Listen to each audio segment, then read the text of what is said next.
এই মেয়েগুলো রূপের বড়াই করতো, অহংকার করতো, এদের কপালে বেশিরভাগ টাকলা ছাড়া আর কিচ্ছু জোড়ে না। অতএব আল্লাহ যে আপনাকে রূপ দিয়েছে এটা আজ আছে কাল থাকবে। অতএব অহংকার করা কি কোন নারীকে শোভা পায়?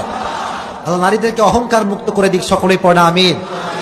বোন আমার, 20 বছর বয়সে আপনার পেছনে যুবকদের লাইন ধরে, বিশ্বাস করে আমাকে মুরব্বীরা শুনছে, যেই মেয়ের বয়সটা 20 থেকে 50-এ চলে যায় তার পেছনে কোনো মানুষকে হারিকেন দল খুঁজে পাওয়া যায় না।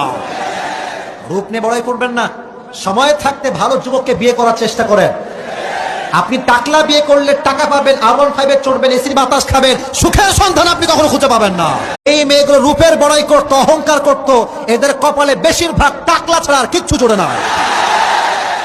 অতএব আল্লাহ যে আপনাকে রূপ দিয়েছে এটা আজ আছে কাল থাকবে। অতএব অহংকার করা কি কোন নারীকে শোভা পায়?